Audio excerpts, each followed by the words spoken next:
معزز سامعین و حضراتو، تیرہ شوی جمعہ کی د صلح حدیبیہ متعلق بیان کړی شوی. نننی بیان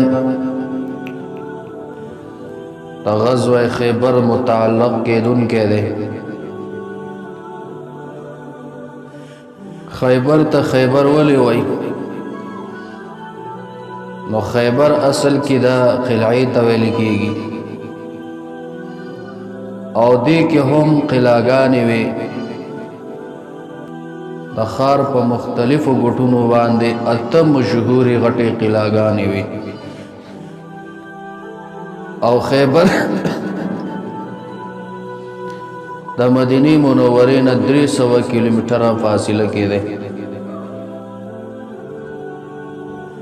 د غزوه خیبر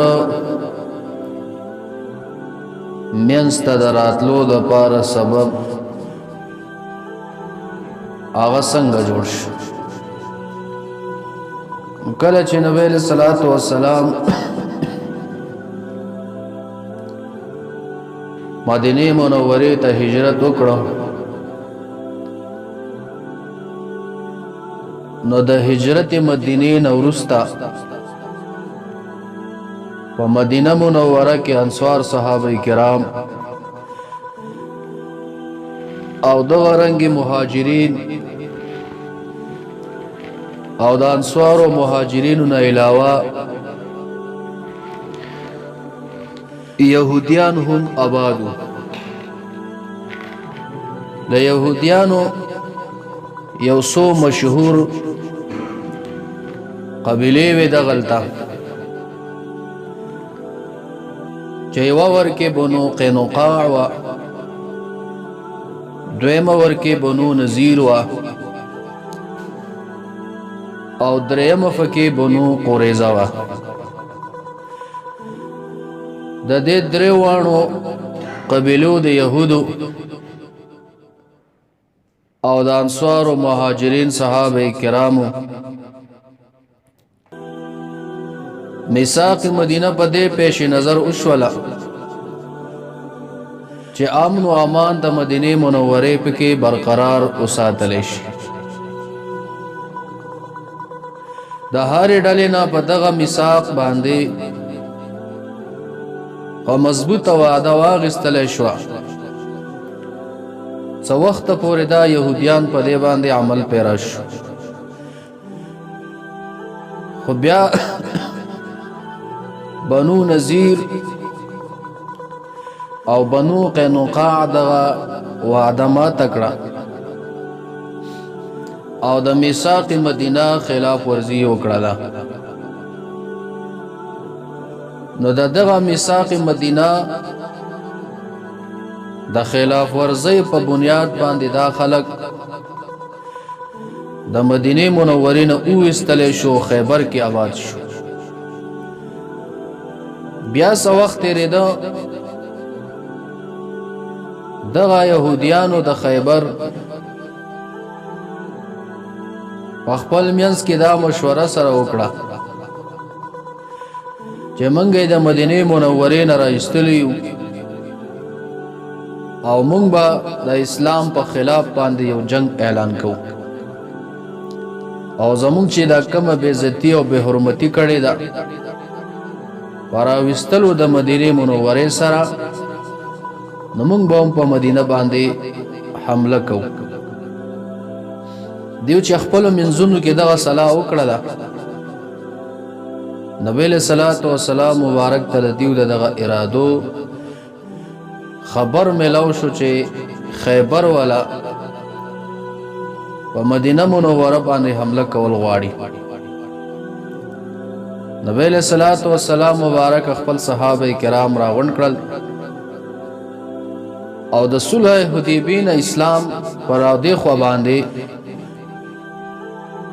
بیا چې چرته د اسلام په خلاف باندې به قوت را پورته کېده،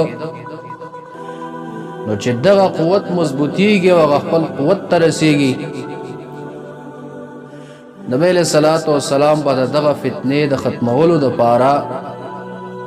تدبیر د مخ کې نه چې کومه دی جوړو. د صلح حدیبیې نه مخکې دا ټول دفاع وه، او د صلح حدیبیې نه وروستو بیا چې کم ځای به هم اسلام ته خطره وه، د کمې ډلې او د کمې علاقې نه، نو نبی علیہ الصلوۃ والسلام به د هغې په خلاف باندې جنگ اعلان کو.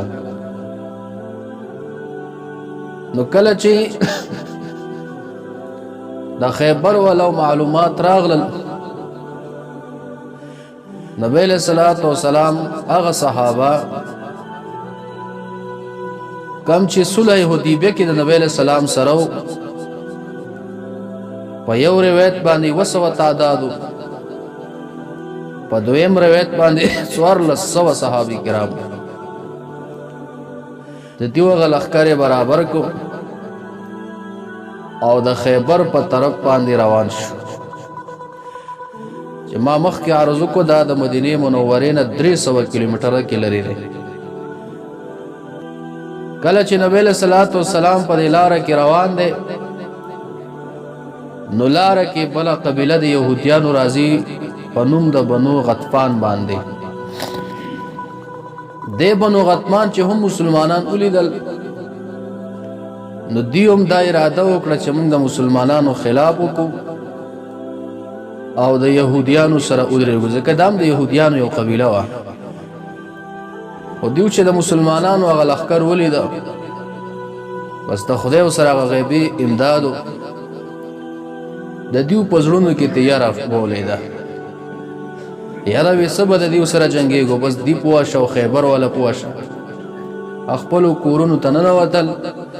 د یېرې د لاسه، او د مسلمانانو لښکر په دیو ورتېر وته، خیبر ته ورسېد. چې خیبر ته ورسېد، دیو د شپې په ټایم باندې په خیبر وردن نوتل. خو د نبی علیہ الصلوۃ والسلام مبارک طریقه دا وه چې کله به په یو ښار باندې ورننوته نو دعا به یې غوښتله، یا الله مونږ ته خیر د دې کلي او خیر د دې اهل راکړي، او یا الله مونږ د شر د دې کلي او د شر د دې کلي والو نه وساتي. دا دعا به یې کوله. وارک چې کله خیبر ته ورننوځي، صحابه یې ودرول، دعا یې وغوښتله، بیا وردن نشو. بیا د نبی علیہ السلام طریقه دا وه چې د شپې به کم ښار ته ننوت، نو مبارک صلی الله علیه وسلم به د شپې په چا باندې حمله نه کوله. دا د مسلمان شان نه دی چې په دشمن باندې حمله کوي د شپې په حصہ کې به داسې حالات چې هغه ناخبره. دا د بزدلۍ طریقه ده. اما یو چال چلن سړی کولی شي په جهاد کې، اوس بله طریقه باندې حمله نه کېږي، ممکنه نه. نو بیا په جهاد کې چال چلولی شي، هغې کې بیا څه منع نشته. لکه افغانستان ولو به اکثر چې په د امریکایانو باندې حمله کوله، نو د شپې په حصه کې به په دیو باندې حمله کوله، که به اوده شول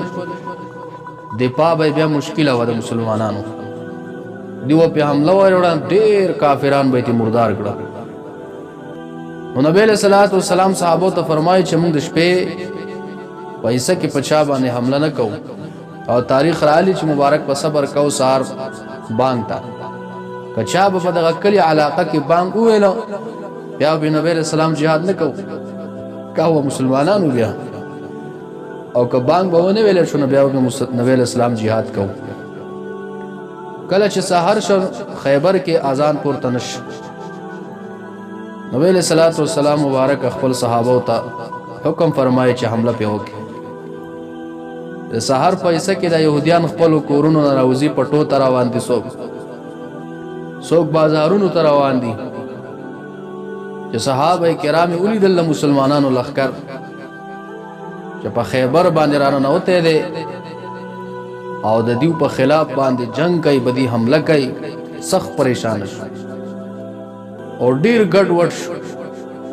څوک په یو طرف باندې منډه وي، څوک په بل طرف باندې منډه وي. هغه خپل دفاع دپاره کوششونه کوي چې دفاع وڅنګه وکړو. او په دې خیبر کې 8 غټې قلعهګانې وي، او د ټولو نه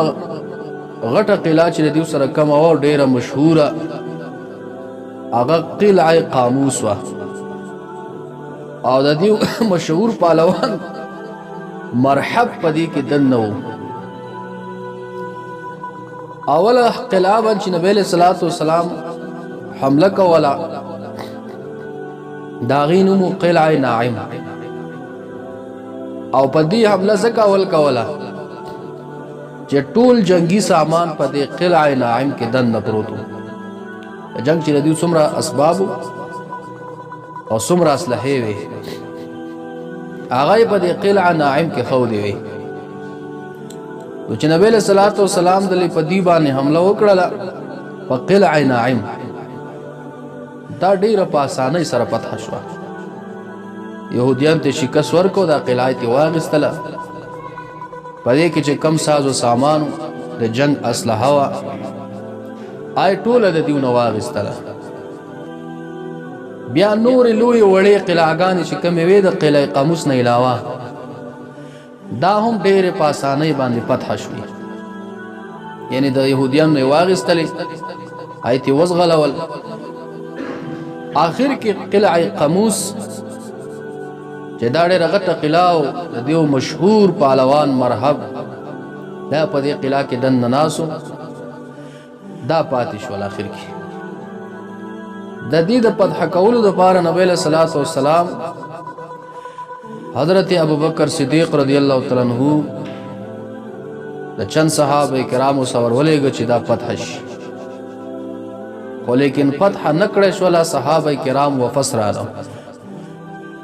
بیا حضرت عمر فاروق رضی الله تعالی عنہ نبی له صلوات و سلام د څو صحابه کرامو سره ولېګ چې دا قلعه فتح شي دیو په حمله وکړه لیکن فتح نشوه دغه دې کې دا پهلوان او دا ډېر مشهور پهلوان او ډېر زیات ځان ته غرو ډېر لوی تکبر وکاو